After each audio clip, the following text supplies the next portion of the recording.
Well, Hey, hey, howdy, hey. hey, how's it going? I'm very well, thank you. How are you? It's good. Were you wondering if we were ever going to come back on the air or what? No, I was. I just assumed we hadn't got anyone yet. So, Yeah, it's been a few weeks since we've been on the air since we had Darren Robinson. I think last week's the one that confused me. I remember I was waiting. I was like, okay, cool. I've got to do this stuff before the link comes through. So I was doing like housework, and then I was watching a film, and then I looked on my phone. I was like, shit, it's 10 o'clock. Have I missed it? So I looked, and I was like, oh, Jesus, Jesus. So I made sure to put all my notifications on this week, so I knew. Hey, it's funny. I forgot to tell Lex that we had a time change here. We went forward, and I forgot to tell Lex that we went forward. So when I messaged him, telling him I was logging in or I'm in the room, it was only hitting 8 o'clock. So Yep, when does your time change happen? I have no idea. I know it happens soon. I'll see if I can find out because at the moment our poster doesn't make sense because it's not for the UK people. It doesn't make sense. No. Daylight. I think it's the end of the month. Yeah, 31st of March. Mine goes forward. Okay. Because as soon as I saw the thumbnail before you came up, I go, crap. I should have put it to 8 o'clock. Yeah, it doesn't make sense. Of course, our intro really doesn't make sense much anymore, anyways, either. So I really think I'm going to have to change the intro as much as I don't want to. Yeah, I mean, love that intro, especially from last show, where people come on, see the paranormal intro, and it's a fitness instructor talking to us. Yeah, that's true. That's true. I maybe what we'll do is when we have a team on, like a paranormal team, I'll keep that intro and we'll play that intro. But That's a cool idea. when we have someone else that's not in the industry, then I will play the other intro. But the guy that we have coming on today, he's part of paranormal, but he does many other things too. So it He's kind a of fits. jack of all trades on He the is a show jack of today. all trades. Me and him are a lot alike. We've had a lot of different careers during And our some similar careers as well. very Some similar. of them, Yeah, because he was a private investigator, as we found out today. He's a private investigator for 15 years. I was a private investigator for 7 years. I think the only difference between me and Tanner is he's in real estate. I'm not. And he has Because hair. I've written. Yeah, that's true. Thank you. Always the ball joke. Always the ball joke. Yeah, I'm okay with that. I saved them okay. into. Yeah, I was like no, 2 weeks ago. I had one, and I was like, "Well, I'll wait until the show comes back, and I'll do it again." That's fine. Yeah, so because he writes books, I've written a book, and Tanner can hear us right now, but I want to let him know that I'm one book away from that upper echelon of being in that 50%. I'm one book away from Nice. so I'm pretty proud of that, and I didn't think it would sell at all, and it has. And That's not bad. I mean, I'm still writing two. I'm writing 2 books. So are you? Okay, yeah. okay, good. So this is going to be a good show, and Yeah. yeah, it's funny. It's we have a lot in common in that way. Yeah, it's weird. I was thinking about that today. Well, I quite like it. I think it shows how creative your mind can be. Even if you're in one field, you don't have to stick to just one. Dip your hat into many things, man. Do it all. Yeah, but when you look at me, would you think, okay, this guy's written a cookbook? No. No, I mean that would shock me. I mean, if you look at what are my 2 books? One of mine is a horror thriller about a haunted restaurant, and the other book is The Mind of a Paranormalist, which is me explaining the paranormal stuff to people in book format and pros and cons and debunks and tools, and like a manual basically I'm trying to work on. So that's cool. That's cool. So there's somebody in the room right now. It says Facebook user. So if you can tell us your name. I'm a ghost hunter. I worked with one of the guys from the Ghost Hunters. Very cool. Very cool. That's awesome. You need to tell us your name though, because we can't see it. And Lex is in the room. That's always nice. And Rosie is here. Hi, Rosie. Good to see you. And Abyss is here. Hello. Nice to see you, Abyss. I'm not sure who this is. Hi, everyone. And this person's name is Carol. Hello, Carol. Good. Thank you for coming on the show. Well done, guys. Thank you. So, but before we bring Tanner up, I do want to mention about the Global Ghost Hunt. We are getting close to the end of signups. I haven't told anybody the date yet, when or the date we're ending the sign up, where you can go over and sign up. So April 5th is going to be your last day to sign up. So if you are signing up for the Global Ghost Hunt, I suggest you go over and do it. We had a couple of signups over the weekend, which is great. So we're gonna have a good event. So I'm really looking forward to it. It's gonna be a lot of fun. So we're good, and I will say we're gonna have a lot more recordings than we are going to have lives. We are going to have lives, but we're going to have a lot more recordings this year, which is not bad, because I'll be honest, with the lives, it gets a little funky at times. The pixelations, the Wi-Fi, all that stuff, and it gets difficult.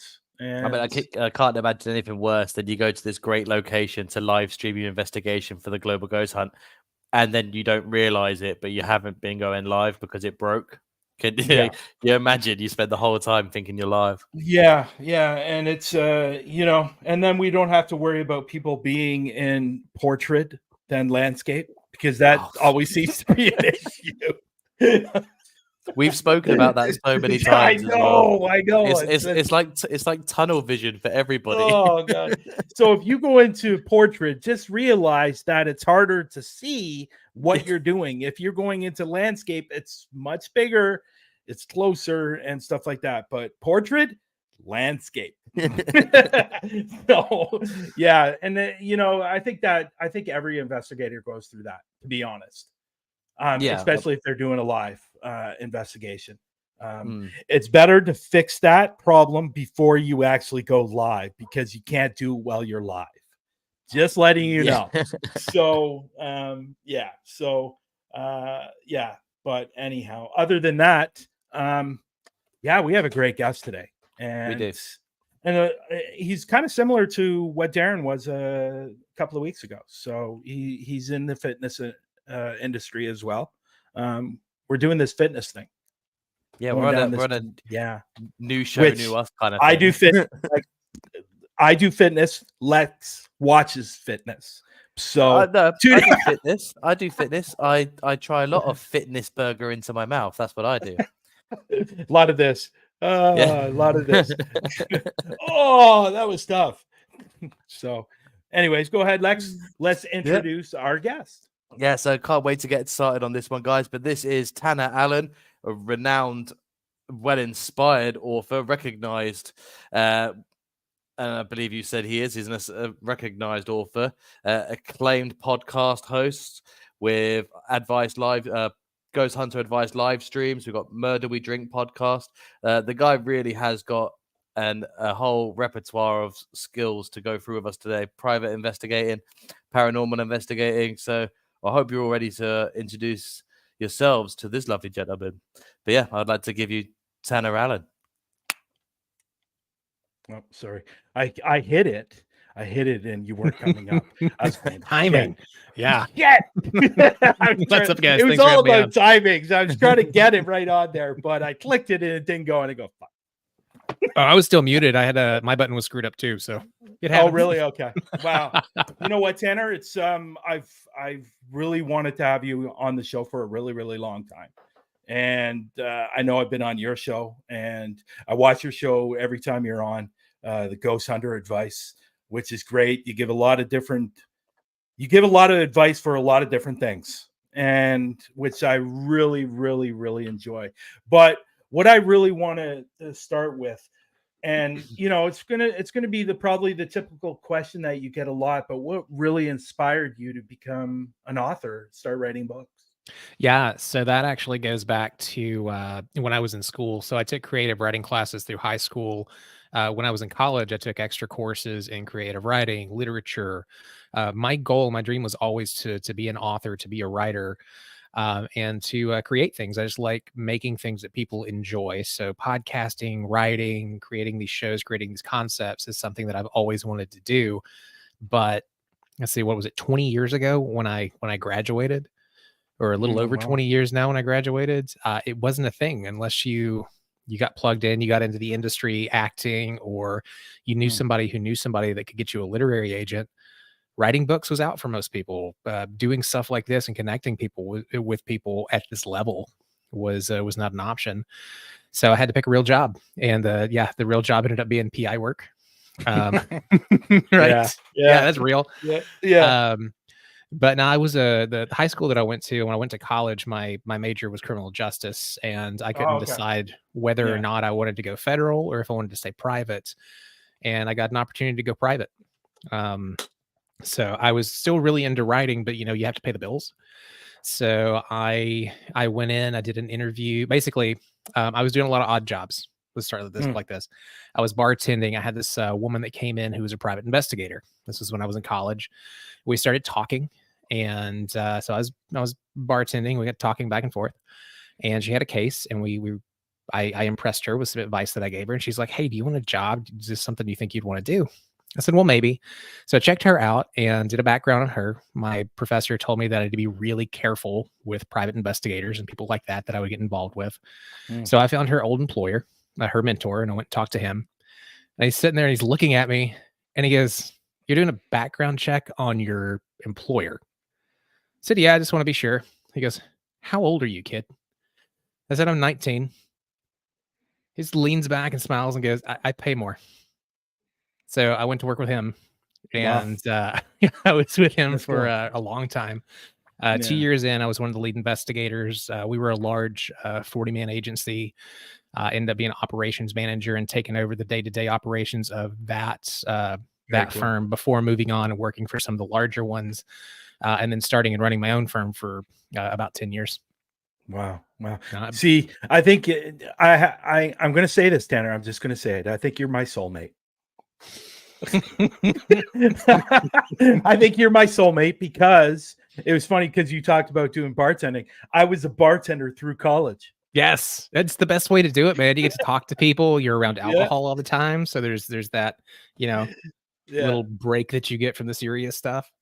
So for me personally, I'm always going to remember my very, very first case when I did private investigation, and it was a fraud case. A guy that was suing an insurance company. He was also suing a hospital, and the hospital. And long story short, was he was hit by a car in the parking lot of a hospital.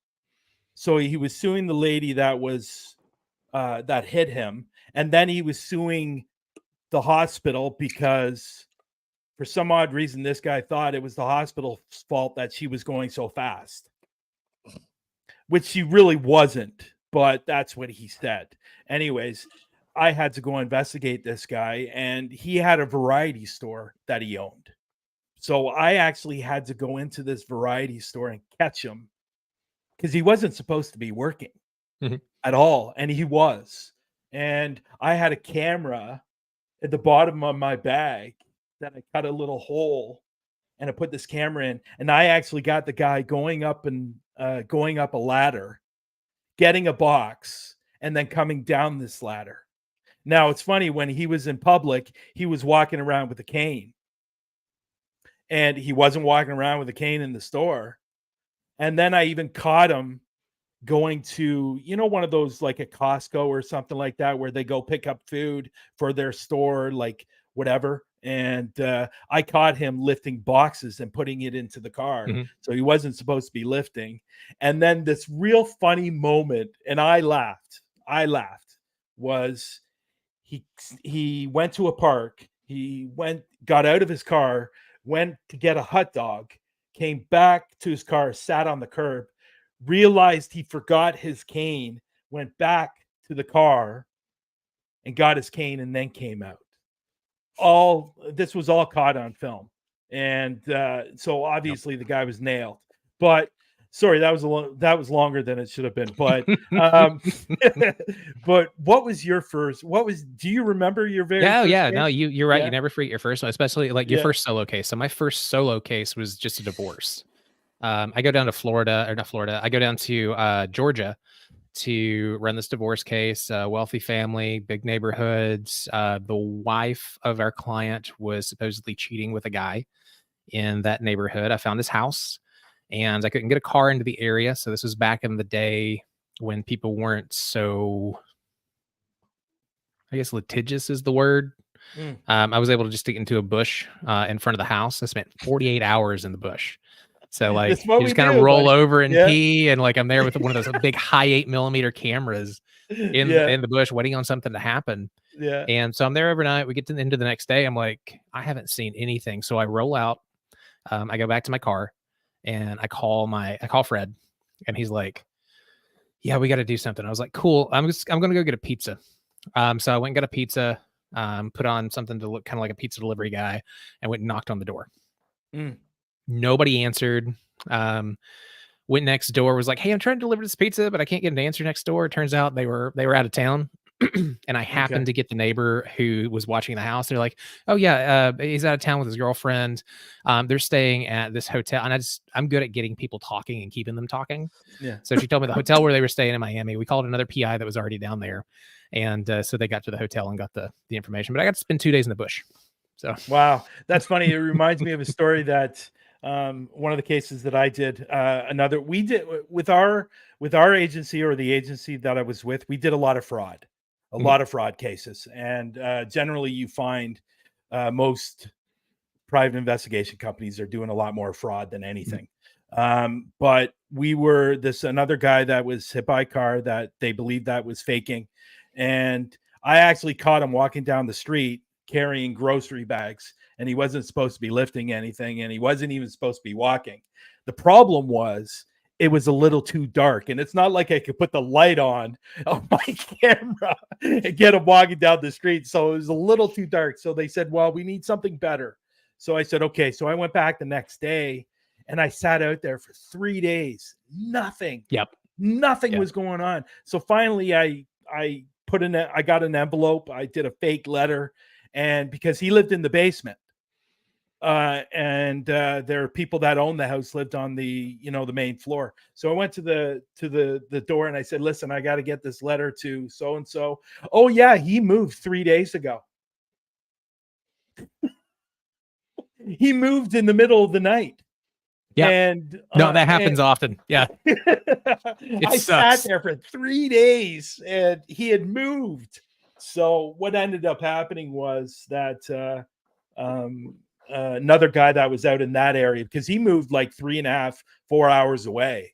And so I wasn't going to drive that far to go and do the case. So they got somebody else to do it.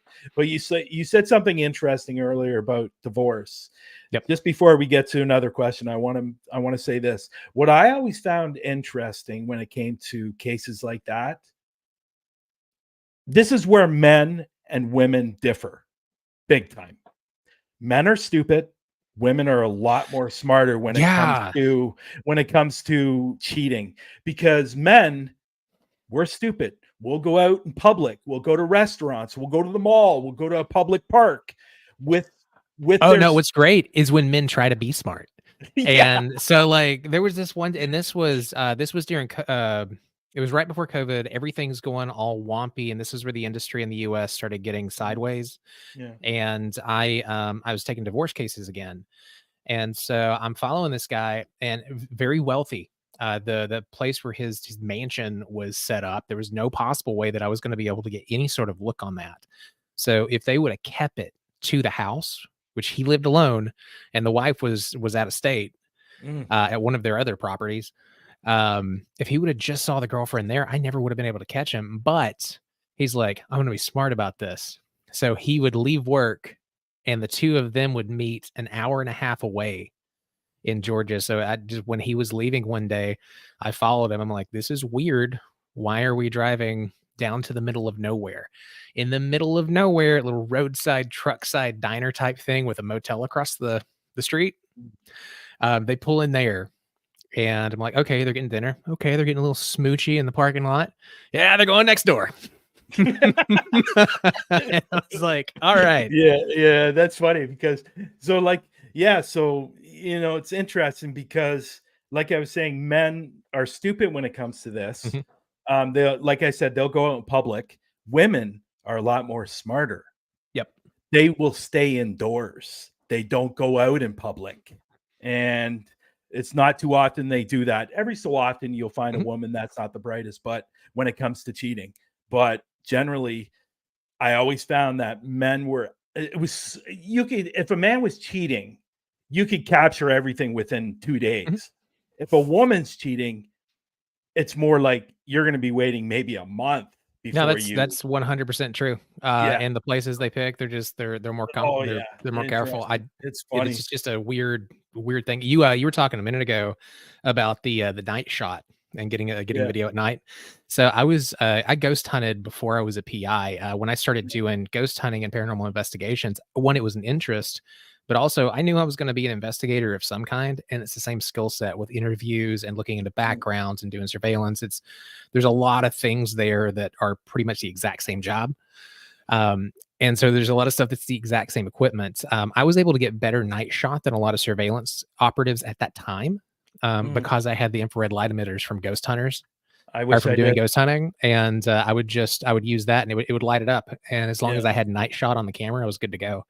We still use that, and that became an industry practice not too long ago. So you get the Surefire flashlights, that are the big spotlights with an IR, and you use that with one of like the Sony, was it AX52 or AX something? Incredible zoom. About a quarter mile away, you can read a plate in pitch black if you have that spotlight and that camera, and it's 4K. Wow. So Wow. Amazing. Yeah. Back in those days when I was doing it, and we're talking 25 years ago, right? So, they didn't have all those glorious things like they do today. If I started private investigation today, it would be completely different than it was. It wouldn't be surveillance. It's mostly social media. That's the reason I'm not in it anymore.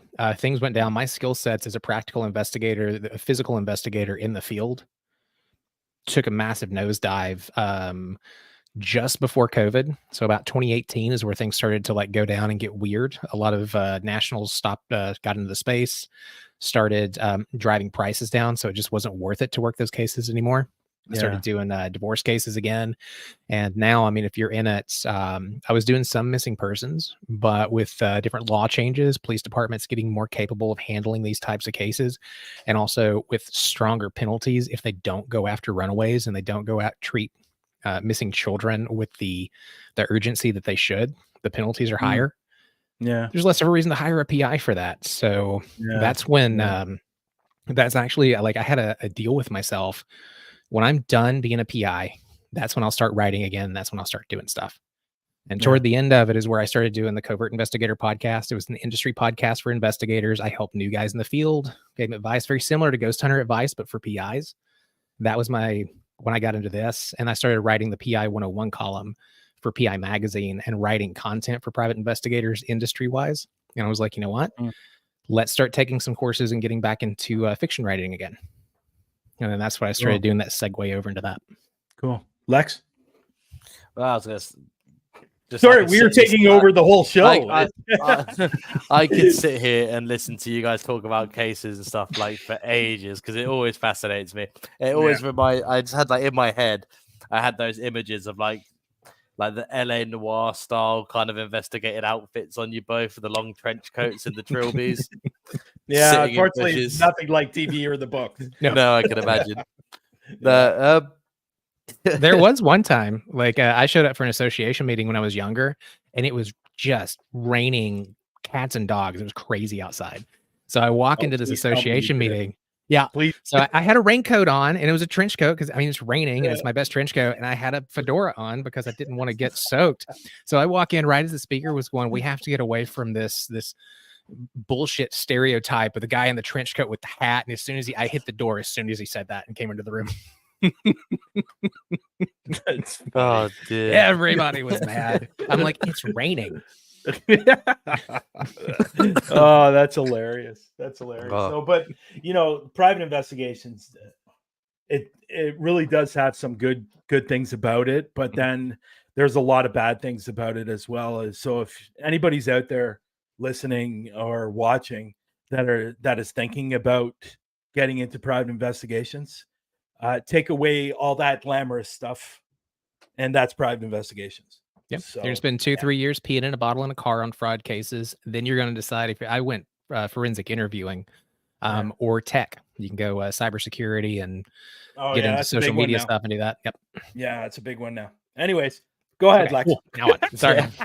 That's so I want to bring still keeping on touch with base with the book side of things at the moment. Yeah. Was there anything you learned on the field on both of your investigative practices that made it into your writing? Yeah. So I write right now. I write cozy mysteries under a pen name, and there's a lot of things that the investigators do, things that maybe I wish I could have done, or cases that have worked their way into that book. Things like they're kind of funny, like the trench coat and the fedora, the weird crap that happens on cases sometimes where you're following somebody and they're like, okay, they're in a really weird car. I'm going to have an easy time on this follow. And then there's something like a car show or something in town, and there's all these weird ass cars driving around. You're like, well, great. So there's a lot of that makes it in. There's one character in particular that's kind of an amalgamation of partners that I've had throughout the years, mixed with Dolly Parton. And there's go Dolly. But yeah, I mean, there's a lot that makes it, especially the investigative process. My main character in the book that's coming out, hopefully in a couple months. I don't want to have to push it back again. He's a true crime podcaster, and he runs a ghost tour company in the Smoky Mountains. And he and his partner, there's a lot of him and a lot of the way that he does things that comes from my process in the field, and my mentor. So there's a lot of that in there. Oh, that's really cool. I like it when stuff bleeds over into, because that's why I started writing my novel about the haunted restaurant. It's like I work in a restaurant outside of this, so I know about all the practices in hospitality. So I was like, well, I could write about that. That'd be fine. And I'm a paranormal investigator, so I could write about that. So I was like, oh, I'll just put the two together. And I've got a character in my book who's based on you, Brian. So nice. Those are the best. I hope he's a nice guy. Oh, he's also. I will spoil one little thing for you. Okay. Actually, no, I won't. Oh no, I will actually, because it's quite good. Because there's a thing I do every time I create stuff. I kill me in everything I make. So the opening of the book is my death scene. So I die in it right at the beginning. So I do this in everything I do. And I remember contemplating if your character was going to die or not. And I wrote you a really, really funky death scene, and I didn't know if I still don't know if I'm going to use it yet, because I don't know how far into the story I need you to go. But like I remember I was like, you and me have to have really creative ways to go if I use it. So your one was quite good. I'm looking forward to finishing it so I can show you, because if I choose to do it, the way you go out is incredibly funny. Like mine's just brutal. Mine's horrible, but I can imagine it being gross. So like I punish myself in my writing apparently. But in terms of the book side of things, so did you say it's fiction you do? Yeah. So with T. Allen, when I was setting things up, I was working in an industry where I had to keep my name separate. Originally, everything was going to be under Tanner Rutledge. Everything was done under Tanner Rutledge before then. And then it was a hard stop because I was working with a federal contractor, doing like high level security stuff and doing different things, which was weird because I was doing fitness with them. But I was part of that training, and I didn't want anything to bleed over there. So I started coming up with the T. Allen moniker, and I thought I would do all of my creation under T. Allen. But then I really wanted to keep if this makes any sense, I wanted to keep the fiction separate and then use T. Allen Rutledge, because that is my actual name for my true crime and my paranormal books. And then have that pen name write all of the all of the fiction. From a marketing standpoint, my readership wouldn't get confused. If people know my fiction, want the fiction, that's what's the algorithm from Amazon is pumping to them. And that pre-order, or just that automatic pre-order where you put an author on that and you just always get their books. More people hit that if you've got one set of books under one name and another set of books under the other. So I decided to take advantage of that. Also, part of what I'm doing with the books is launching my own publishing company. And under the publishing company is book marketing and author assistance. So I wanted to really launch and market a brand and a pen name and have the data from that, so that I knew that these marketing strategies worked for that and didn't just work because I had a podcast and I had a following from Killer Prose and Writing Fright, the literary podcast that I did. So that's been fun. Yeah. So I'm glad you said that about helping other authors, because that kind of leads to my next question. What is, for people that are just getting into the industry, that are looking to write their first book, what is your process of writing a book? God, it was a shitstorm. The first book. So my first my process now is to get a concept, because in fiction I write, and this is a different process whether it's nonfiction or fiction. These are totally different things. So I'll do both.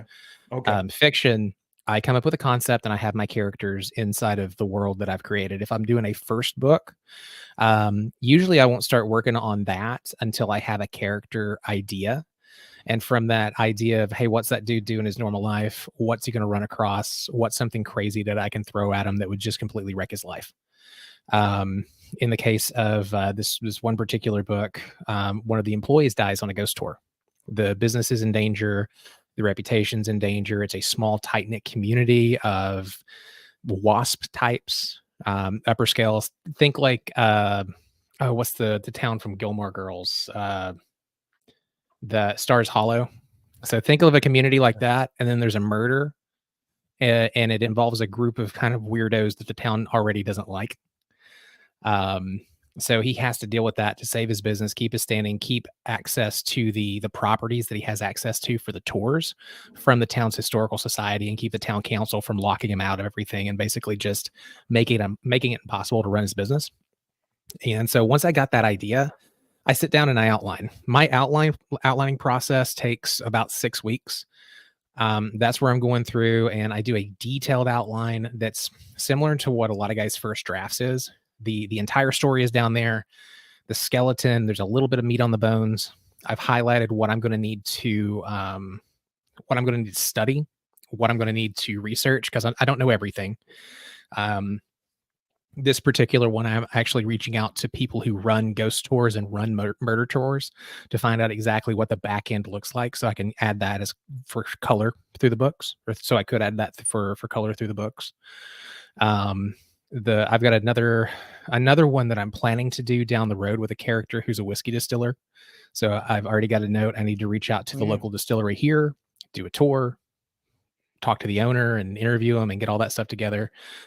With the murder stuff, I had notes because there's stuff that I don't know. There's things that I do know with the investigative process. I did death investigations. I did 1 or 2 homicide investigations. So I'm familiar with it. I also went to school for it and was trained in it. But there's things that if you do it every day, you notice it. And sometimes those are the people reading my books. So I know some coroners from back in the day when I was an investigator.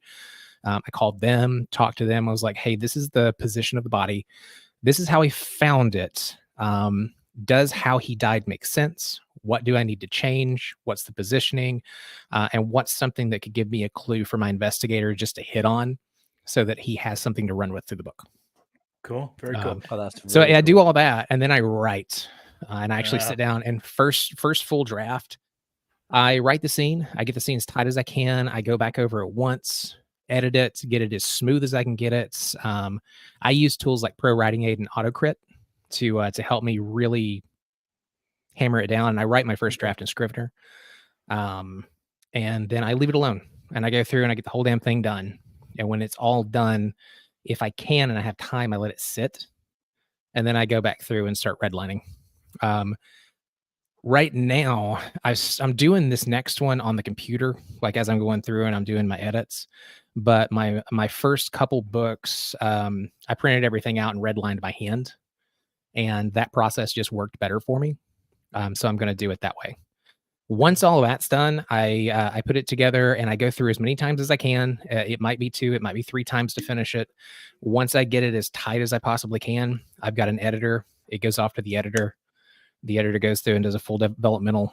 It kicks back to me. I take about 30 days. We try to position it 30 days apart. I fix everything that I can, and then it goes back for the line edit. It comes back. I approve the line edits or make the suggested changes that they want me to make, and then it goes back to my proofreader. Comes back, goes to another proofreader, comes back, and sometime in that editing process, my cover designer has designed the cover and it's in, and then it's good to go out. Wow. Wow. Nice. So we have a question here from Nicole. And to let you know, Nicole is she's an author too. I know she's written, I don't know how many books she has written, but she has written some books. So her question is, how do you find a publisher agent? I do it myself. That's the reason that I wanted to do a publishing company. I decided I love business. So like being a personal trainer, being an investigator, I grew up in a household where my parents owned a successful business. I like being in charge and having that control.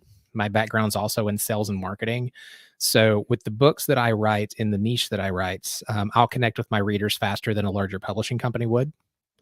But from the podcast and from talking to agents and talking to several publishers over the years, the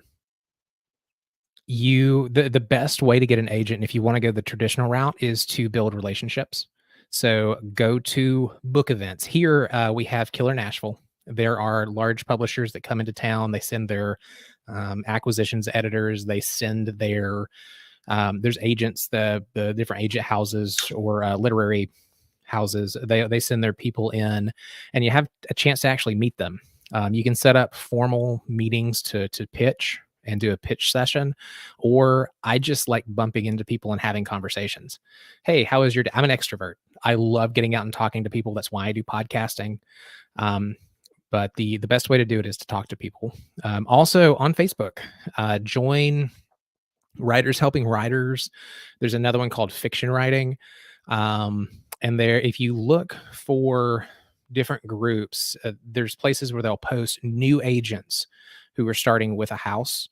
They'll post that, hey, I'm looking to work with authors in these genres, and then you just send your stuff into their slush pile. Wow. Awesome. Lex?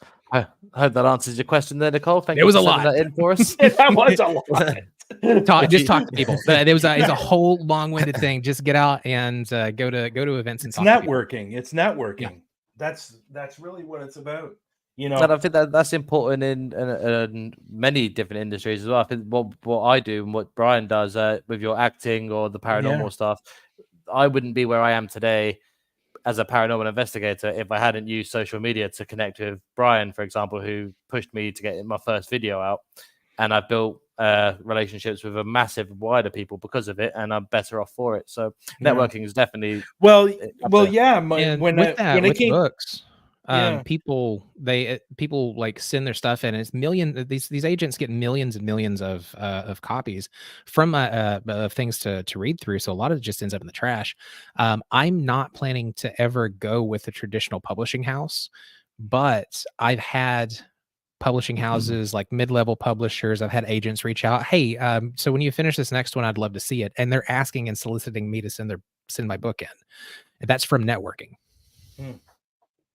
Well, and I was going to say, like, when I was looking for an agent, because when I was acting in my 20s, right? So, and then I ended up leaving the industry, and then I went back to it about four and a half years ago. But in order for me to find an agent, I had to go out. I had to get my headshots done. I had to put my resume together, and I sent it out to about 70 agents in Toronto. And I think out of those 70, I got 5. I got 5 back, and one of those, and it's kind of because we'll eventually have Ilona on, my agent, down the road.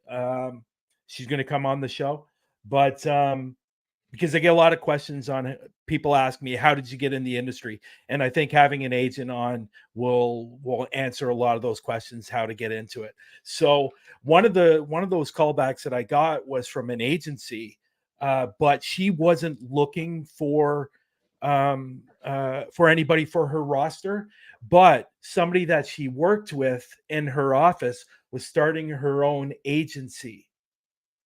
And she put me on to Ilona, and she became my agent. And one of the things that I loved about Ilona is I could see the passion she had for the industry. I could see, she really wanted to kick off her business. And that's an agent that you really want to be with, because you get your typical agents that have been doing it for years. And it's like, oh, well, yeah, I'll get to it. With Ilona, it was like this. She'll get on it. She'll get on it. And you know what? She's been great. Since I've been with her, I've done 16 TV shows. Yep. And yeah. So. No, that's and something to remember. Anybody that's looking to write now, if you're in the US, the UK is different.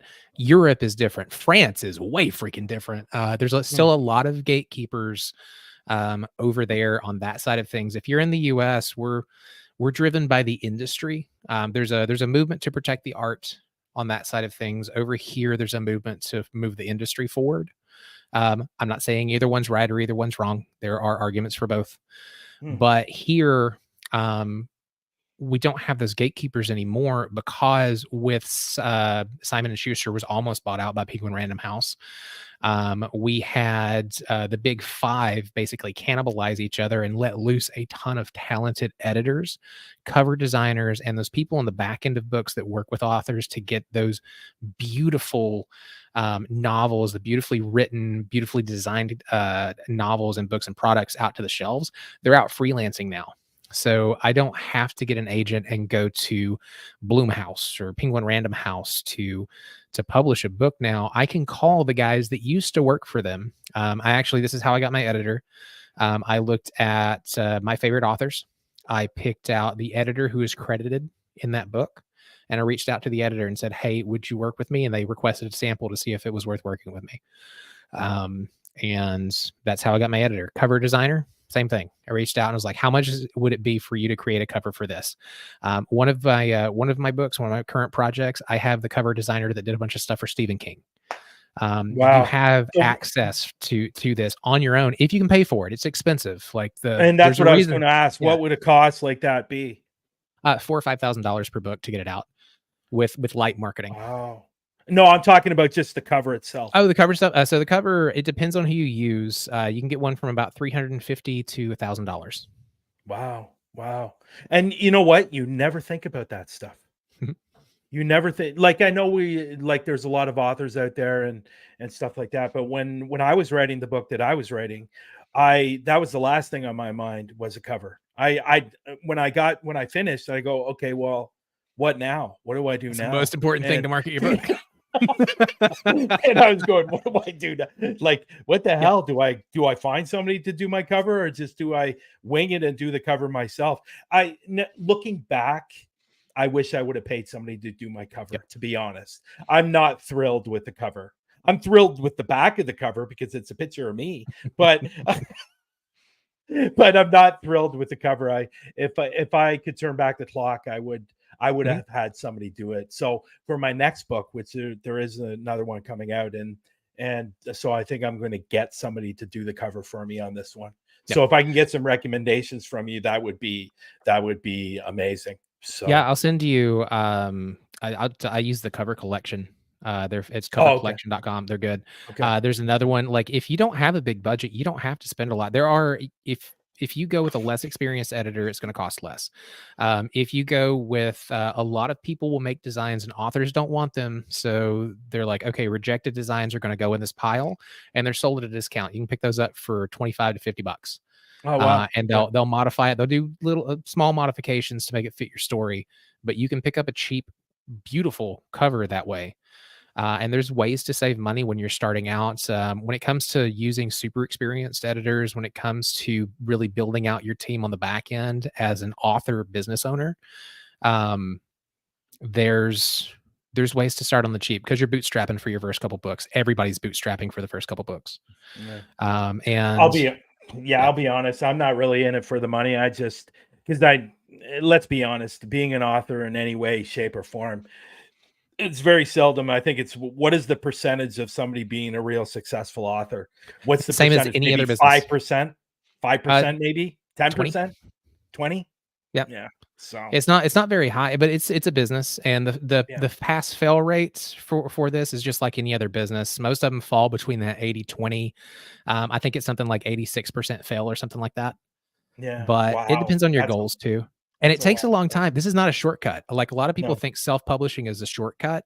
So if you go traditional, it's going to take you on average 7 to 10 years to write a book that's actually going to, or have a level that's actually going to support you full time and to actually be in the industry. As an independent author, the exact same time. The only difference is you have more books on market. So your backlist is what's keeping you afloat, because the front of your list gets some new readers, and then they go back through your backlist. It's like on a podcast where a new listener finds your show, loves it, and starts going back through that backlist. So you get this big spike in downloads for that month. It's the exact same thing with books as an indie author. It's starting to work that way traditional too, because if you notice, Lawrence Block and a lot of big names have said, screw this. I'm going independent and I'm keeping more of my royalties, especially since the big guys in those literary contracts are putting in clauses that say they they own the author's voice and can use it to train AI to make derivative products from their works. Well, that's why the actors, a lot of the SAG was on strike, right? Because they were going to use the facial recognition of the actors and their voices in things that they weren't going to get paid for. And so once you get into that production company, you do a movie, they get you to sign a contract saying that they're going to be able to use your voice and your face for anything else. And they weren't going to get paid for it. And that's one of the biggest reasons why SAG went on strike. So and there's a huge amount of work that goes into this. Like my first book took me like 18 months ish to write. Like I can write one start to finish, ready for my editor in about 3 or 4 months now. But that's 3 or 4 dedicated months of writing. That you're going to take my product, you're going to take the characters that I poured all this into and make these hollow copies that you can put out on whatever media you want to, and then you're going to cut me out of it. No thanks.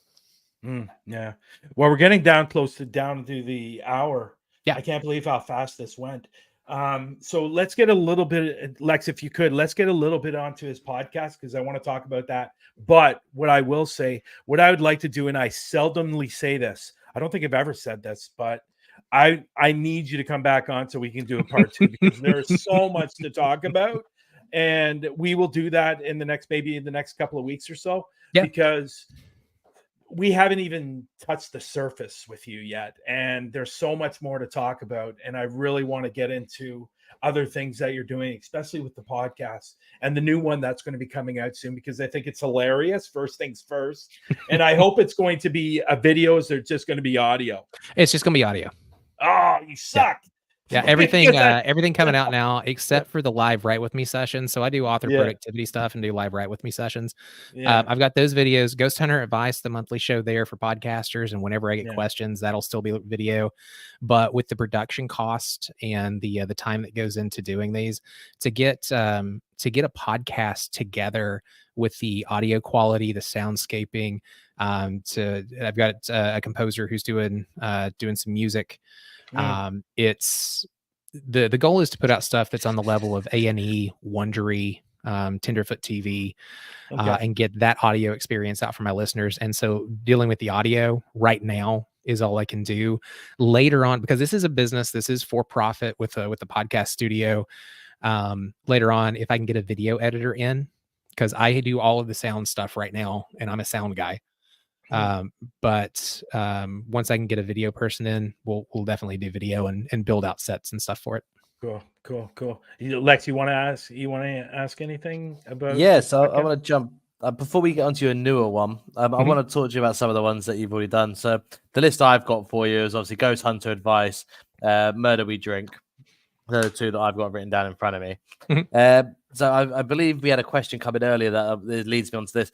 You seem to have a lot of podcasts on the go, or have had a lot of podcasts on the go. Did you ever find it a tough time to remember who was on what show and what you're meant to be doing at a certain particular time? Did you get mixed up at all? I did not. So like with doing multiple podcasts, with Ghost Hunter Advice, I had guests on every so often, but for the most part, that was just a single person show doing it. I wrote out my outlines, tried to stick to the outline and ran through it. When it comes to Killer Prose podcasts, I invite authors on there that I love reading their stuff, and I'm talking to them and learning from them. So no, that was a lot of fun. With Murder We Drink, that's me and Kristen hanging out and just kind of having fun. We're talking we're going in depth on these different cases. We're putting those together with alcohol, but that's actually one of the reasons that I'm doing these next podcasts the way that I am, and I've dropped podcasts that I have been doing in the past. So we're doing batches, and this is another reason why there's not video or lives with these. So we go out, I write and research the stuff the same way that I would if I was doing a book. Once I get a show script, and I write to where I think it's 120 words a minute is about what I'm shooting for when I'm writing the scripts out. We sit there and I script the part where we're talking about the actual case, and then we'll be sitting and talking about the cocktails, drinking, and just there's some levity there, there's some snarkiness there. But we'll record, it's a 10 episode season starting with Murder We Drink. We record those, we go through all the post. All of the episodes are finished before season 1 drops. And then episodes drop every other week.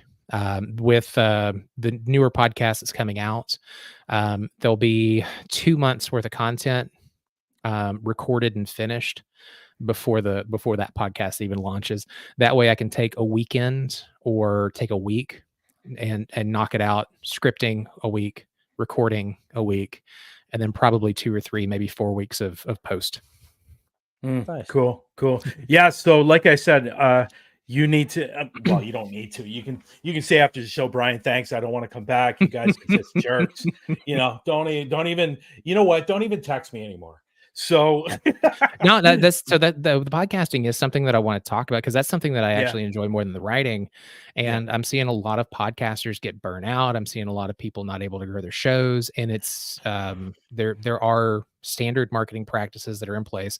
There's also timeline expectations that are a little off. You start a podcast today, you want it to make any money, even just covering equipment and covering different things for the show through ads, through listener support, through premium content. It takes years to get there. You know what? I think the biggest thing for me, and we will definitely talk about this in part 2. The biggest thing is getting your guests. How do you get your guests? Like, I know the typical thing is you email them or you message them through Facebook and you say, will you be a guest on my show? But I always find that to be a little bit of a challenge. So we definitely want to talk about this in part 2, for sure. I'm thinking this, how do you feel about coming back next week if you have time? Next week, same day, same time? Yep. Yeah, that works. Tuesdays are Perfect. usually pretty dead for me. Perfect. So we're going to see you back next week. And I definitely appreciate everything you said today. And of course, I always have a laugh with you, or even when I'm watching your show, I have a good laugh because there's always something funny that happens. But I want to let everybody know there is a link in the description for Tanner. If you want to click on that link and go over and follow him, that'd be great. If you want to ask him any questions, I'm sure he'd be more than happy. Is there an email address or where they can contact you if they have questions? So if you guys have questions, Ghost Hunter Advice is a question and answer podcast. You can email those to ghosthunteradvice@gmail.com. If you have questions about books, you want to know when like the live write with me sessions are, author productivity, or you want to know when I'm interviewing someone who you might be interested in hearing, you can email me at killerpenbooks@gmail.com. And then follow me on Facebook at Truly Odd Studio. Cool. Very cool. If you want, you can send me those over. And what I'll do is I'll put them on for next week's show. So people can easily write you questions, because we got some questions in the room today, and I want to get you back on to maybe, if those people come back in the room, they can ask those questions again, because we got a lot. So absolutely. So I want to thank you. My dog is kind of, as you can, I don't know if you can hear him or not, but he's kind of freaking out. I can hear him. So, but thank you again for coming on, Tanner. I really appreciate it, but we'll definitely see you next week. Yeah, absolutely. Lex? Yeah, so thank you for coming on. Obviously, we dedicated this hour to PI and books. So I'm looking forward to seeing to doing the podcast one next week for you. But I also would like to know, if someone wanted to get your books from anywhere, where would they be able to do that from? Right now, nowhere. So this is going with the podcast. So with season 1 of historic hauntings or historic horrors, I will have a book coming out at the end of that season. That'll be available pretty much everywhere. And then with the other books, that pen name is not something that I'm giving out just yet. Once book 6 drops, I will. But those books are available everywhere. Phenomenal. Thank you very much. I can't will wait be for next available week. That's great, Tanner. Thank you very Bye. much, and we'll see you next week. Wow, that's great. I'm sorry about the dog. He's freaking out a little bit. That's all right. No worries. It's his time. It's his time to go out. So, that was great. I know we don't normally do that, but there's so much more that I want to talk to him about, and I definitely want to get more into his podcast and stuff like that. So yeah, I mean, that's why I didn't touch on the questions. As soon as I looked at the time and I was like, we've got about 15 minutes left, I was like, I don't know how much podcast we're going to get into this one. Yeah. So I'm glad that he's going to come back and do it again, because I mean, the guy's so interested. He's got so much knowledge about what he does and the passion behind it. You could listen to him talk about it for a long time. Yeah, definitely. But I want to thank everybody that came in the room today. I want to thank Lex, my co-host, for my bad not telling him the proper time or the spring. But now I know. I know. So yeah, definitely. But I want to thank everybody that came in the room. We'll definitely see you next week, and obviously Tanner will be our guest next week, and we'll get into a lot more different things. And I hope you come back. So, Lex. Yep, thank you so much for joining us again this week on Through the Lens. We'll join you next week with Tanner once again for the podcast special of Through the Lens. Thank you very much.